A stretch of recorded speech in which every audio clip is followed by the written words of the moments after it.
High, good afternoon সবাইকে। দীর্ঘ প্রতীক্ষার পরে আমি ফাইনালি দার্জিলিং এসে পৌঁছে গেছি। এইটা হলো আমাদের হোমস্টের রুম। আমরা এসেছি স্নো লায়ন হোমস্টেতে, যেটা ম্যালের থেকে জাস্ট ৩-৪ মিনিটের দূরত্ব। রুমটা কিন্তু বেশ বড়, আর এইখানটা থেকে তেমন কিছু ভিউ নেই, কিন্তু ছাদের থেকে ভিউটা খুব সুন্দর। আমাদের ট্রেনটা প্রায় ৪ ঘন্টা মতো লেট করেছে। আমাদের সকাল ৫:৩০-৬টায় নামার কথা ছিল, সেখানে আমরা ৯:৩০টায় নেমেছি।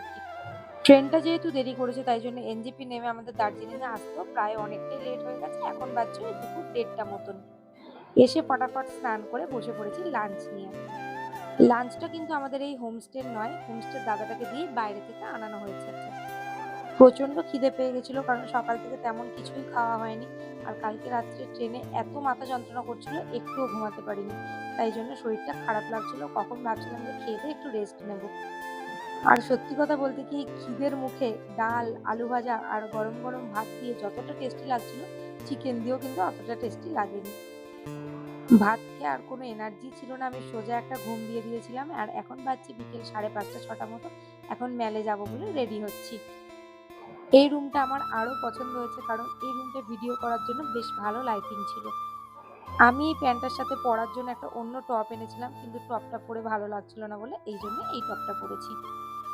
ভেবেছিলাম এখানে যতটা ঠান্ডা হবে, একটা জ্যাকেট এনেছিলাম, কিন্তু দুর্ভাগ্যবশত জ্যাকেটটা আমার উদ্বোধনই করা হয়নি।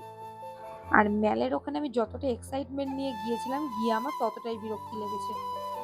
তবে হ্যাঁ, আমি ওখানে গিয়ে দুটো দোকানের মোমো ট্রাই করেছিলাম, এই মোমোটা কিন্তু আমার বেস্ট লেগেছে। ম্যালের ওখানে এতটাই ক্রাউড ছিল, ক্রাউডটা আমি একদমই পছন্দ করি না, তাই জন্য আমার ওই জায়গাটা সত্যি বলতে ভালো লাগেনি।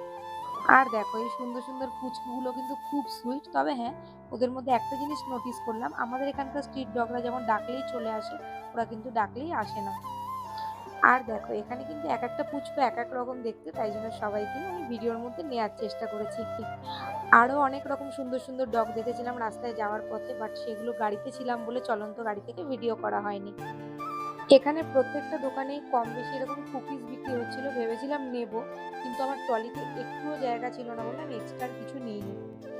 তারপরে একটা দোকান থেকে আমি এই ব্লুবেরি চিজ কেকটা খেয়েছি। কেকটা খুব একটা ভালো ছিল না, বাট মিষ্টিটা একটু বেশি ছিল। আমি তো মিষ্টি খেতে পছন্দ করি না, তাই আমার তেমন ভালো লাগেনি। আর এই হলো আমাদের হোমস্টেটা। হোমস্টেটা ম্যালের থেকে একদমই সামনে ছিল, তাই জন্য আমাদের ম্যালে যেতে আসতে খুব একটা সময় লাগেনি। আর ওখানে ভিড় ছিল বলে আমি গিয়ে ওখানে বেশিক্ষণ থাকিও নি, জাস্ট একটু মোমো খেয়েছি আর চিজ কেকটা খেয়ে দৌড়ে দৌড়ে চলে এসেছি। আর এই হোমস্টেটার মধ্যে সিঁড়িগুলো এত মজা হচ্ছিল, কারণ এখানে লাইটের সেন্সার লাগানো ছিল, সিঁড়িটায় যেই উঠতাম অমনি লাইট জ্বলতো। এখন বাড়ি চলে এসে ভিডিওগুলো ভয়েস দিচ্ছি, মনটা খুব খারাপ হচ্ছে সত্যি। মানে ঘুরতে গেলে আলাদাই মনটা ভালো হয়ে যায়। দেখো, আমি বাড়িতেও যেই পছন্দের মাংস দিয়ে মুড়ি খেতে ভালোবাসি, আমি কিন্তু এখানেও খেতে ছাড়িনি।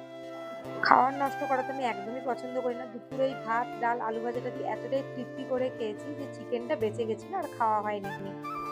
আর মুড়ি আর মাংস যেহেতু আমার ফেভারিট একটা খাওয়ার, আমি তাই জন্য দার্জিলিং এ ম্যালের এখানে এসেও মুড়ি কিনতে ছাড়লাম না। মুড়ি কিনে নিয়ে এসে মাংসটা দিয়ে ডিনার করে নিয়েছি। তো চলো, গুড নাইট।